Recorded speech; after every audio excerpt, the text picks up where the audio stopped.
राणा सांगा के मुद्दे पर बैकफुट पर आई अखिलेश यादव, करनी सेना क्षत्रिय समाज का विरोध या कोई दूसरी वजह जाने। अभय सिंह राठौर, लखनऊ। देश के वीर महान योद्धा राणा सांगा के मुद्दे पर हुए भारी विरोध प्रदर्शन के बाद अब यह मामला धीरे धीरे थमता नजर आ रहा है। राणा सांगा पर अपने विवादित बयान को लेकर सपा सांसद रामजी लाल सुमन ने भले ही माफी नहीं मांगी है, लेकिन सपा मुखिया अखिलेश यादव इस मुद्दे का तुल नहीं देना चाहते हैं। एक तरह से सपा इस मुद्दे पर बैकफुट पर आ गई है। इस बात की तस्दीक अखिलेश यादव के उस बयान से भी होती है जिसमें उन्होंने सपा नेताओं को धार्मिक और इतिहास के मुद्दों पर बयानबाजी न करने की नसीहत दी है। अखिलेश की इस नसीहत के पीछे आगामी विधानसभा चुनाव के साथ ही उनकी भविष्य की राजनीति में क्षत्रिय समाज और राणा सांगा को मानने वाले लोगों का विरोध माना जा रहा है। उधर राजनीतिक विश्लेषकों का कहना है कि राणा सांगा के मुद्दा कभी भी पॉलिटिकल नहीं हो सकता है, ना ही उन्हें सिर्फ एक कास्ट के जरिए देखा जा सकता है। वो देश के एक महान योद्धा रहे हैं, इस नाते उन्हें हर धर्म के लोग मानते हैं।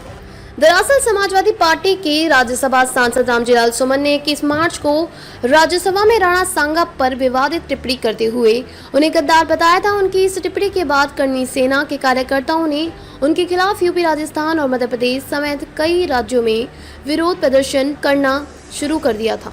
करनी सेना ने आगरा स्थित सपा सांसद के घर को घेराव कर जमकर बवाल किया था। लखनऊ में भी करनी सेना और क्षत्रिय समाज ने जोरदार प्रदर्शन किया था। राणा सांगा को लेकर समाजवादी पार्टी के खिलाफ हो रहे विरोध प्रदर्शन के बाद अखिलेश यादव के अपने नेताओं को दी गई नसीहत के बाद ऐसा माना जाने लगा है कि अखिलेश यादव की पार्टी अब राणा सांगा में मुद्दे पर पूरी तरह से बैकफुट पे आ चुकी है। हालांकि अखिलेश शनिवार को रामजी लाल सुमन से मुलाकात करने उनके आगरा स्थित घर गए थे, लेकिन उन्होंने सपा सांसद के राणा सांगा को लेकर दिए बयान का कहीं भी समर्थन नहीं किया। उधर जानकारों की माने तो राणा सांगा के मुद्दे पर अखिलेश को नफा कम नुकसान ज्यादा होने की संभावना थी, क्योंकि जिस तरह से इस मुद्दे को लेकर दलित वर्सेस क्षत्रिय की लड़ाई बनाई जा रही थी, वह मुद्दा कहीं भी टिकने वाला नहीं था। राणा सांगा एक वीर महान योद्धा थे, वो देश का गौरव है, उनको मानने वाले संख्या हैं और हर वर्ग से हैं।